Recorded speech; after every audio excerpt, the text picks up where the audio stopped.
SBI manager గారు వాళ్ళ bank లో కొన్ని ఫేక్ కరెన్సీ నోట్స్ డిపాజిట్ చేశారని ఫిర్యాదు ఇవ్వడం జరిగింది. దాంట్లో వాళ్ళు వెరిఫై చేసిన దాని ప్రకారం 15వ తారీఖు రోజు అంకయ్య పాల్ అనే అతను వచ్చి ఒక 15,000 రూపాయలు డిపాజిట్ చేశాడు. ఆ 15,000 రూపాయలు డిపాజిట్ చేస్తే దాంట్లో 11 నోట్స్ అంటే 5,500 రూపీస్ ఫేక్ కరెన్సీ ఉన్నట్టుగా వాళ్ళు వాళ్ళకు ఐడెంటిఫై చేసి పోలీస్ స్టేషన్ లో ఫిర్యాదుగా ఎఫ్ఐఆర్ చేసి ఇన్వెస్టిగేషన్ ప్రారంభించడం జరిగింది.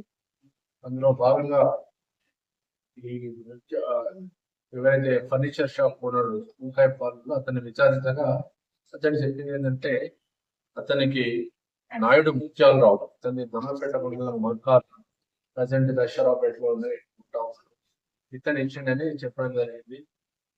పూర్తిగా ఇన్వెస్టిగేషన్ చేస్తే తెలియదు ఏంటంటే వీళ్ళందరూ కూడా దీని వెనకాల ఉండి ఒక దొంగ నోట్ల చలామణి చేపడుతున్నారని తెలిసింది. దీంట్లో ఫనీ అతని మీద నల్లజల్లులో ఒక కేసు, గోపాలపురంలో ఒక కేసు, ద్వారకా తిరుమలలో 3 కేసులు కూడా గతంలో రిజిస్టర్ అయి ఉన్నాయి.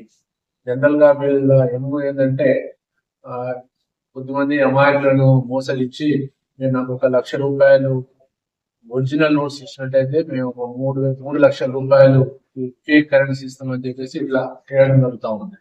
అది నమ్మి దగ్గర పోయినప్పుడు పైన కింద ఈ ఫేక్ కరెన్సీ పెట్టి లోపల మధ్యలో వైట్ ఎగ్జాక్ట్ సేమ్ అదే సైజ్ కట్ చేసి మధ్యలో వైట్ పేపర్స్ పెట్టి వాళ్ళకి ఇవ్వడం, ఇమీడియట్ గా అక్కడి నుంచి వెళ్ళిపోవడము, ఏదో పోలీసు వాళ్ళు వస్తుందని చెప్పి ఇట్లా భయం జరుగుతా ఉంది. ఇటువంటి కార్యక్రమాలు చేసినందుకు అతని మీద 5 కేసులు ఉన్నాయి. ఈ రోజు ఇది ఇక్కడ అషరాపేటలోనే కోడెల్ని చిన్న పునర్నున్న దుర్గాప్రసాద్, నాయుడు ముత్యాలరావు ఈ ముగ్గురిని కూడా అరెస్ట్ చేయడం జరిగింది. వాళ్ళ దగ్గర ఉన్నటువంటి 3 సెల్ ఫోన్లు ప్లస్ ఇదో కొన్ని అంటే వాళ్ళు ఇంకో కొన్ని కూడా వాళ్ళ దగ్గర ఫేక్ కరెన్సీ పట్టుకుంటే వాళ్ళని కాల్ చేస్తా ఉన్నారు. దానికి సంబంధించినటువంటి హ్యాష్ అది